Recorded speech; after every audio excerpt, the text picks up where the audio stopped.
Hello, my name is Ethan Larson, and I'll be presenting on Chapter 13 in regards to sourcing global equity. The focus of this chapter is how firms in less liquid or segmented markets obtain capital both from a global cost and availability standpoint.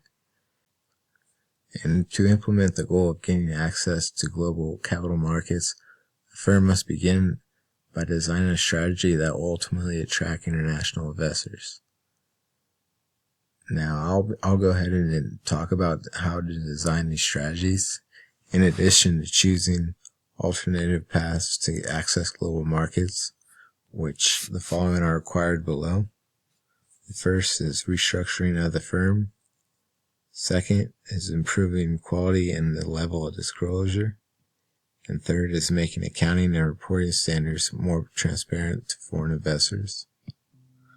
The most serious barrier for U.S. markets includes a commitment to providing full, transparent, and regular disclosure of operating results and balance sheets, as well as a continuous program of investor relations.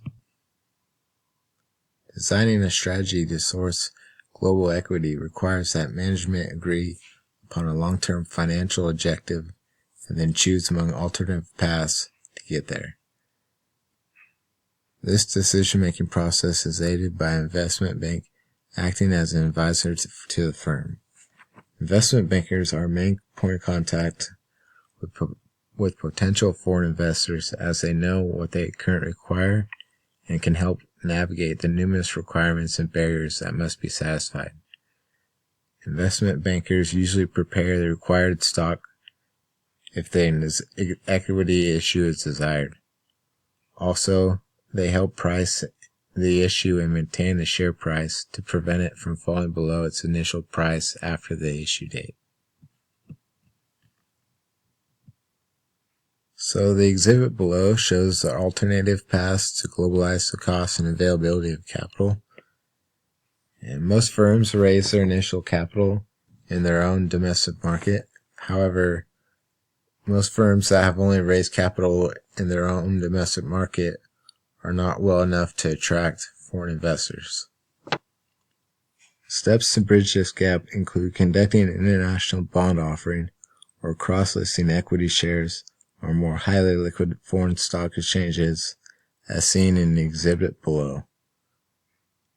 The ultimate step is a direct equity issue in a liquid target market or a euro equity issue in global equity markets.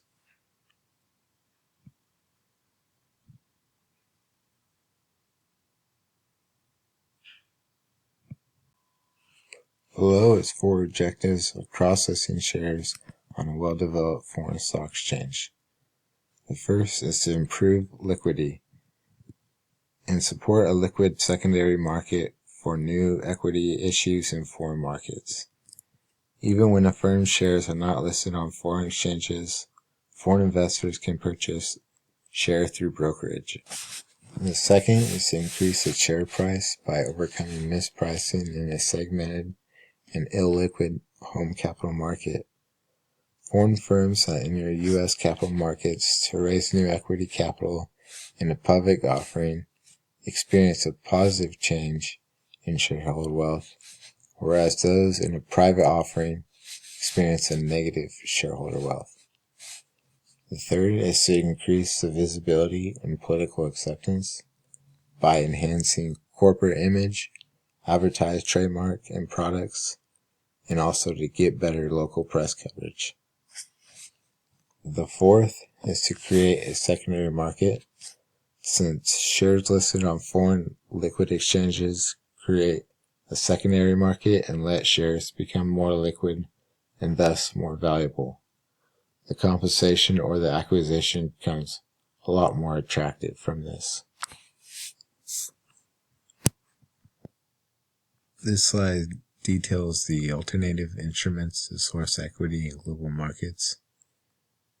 The first is the sale of a directed public share issue to investors in a target market, and this issue might or might not be dominated in the currency of the target market or cross-listed on a stock exchange in the target market. The next is the sale of a Euro equity public issue to investors in more than one market, both foreign and domestic markets it would have to be, which are usually applied to government-owned enterprises because most of the firms are often very large. Today, a firm can issue equity underwritten and distribute in foreign equity markets, sometimes simultaneously with distribution in the domestic market. The third on the list is private placements, which is done under a certain SEC Rule 144A. The fourth is the sale of shares to private equity funds, which is used to help small firms restructure and modernize in order to face increasing competition and the growth of new technologies.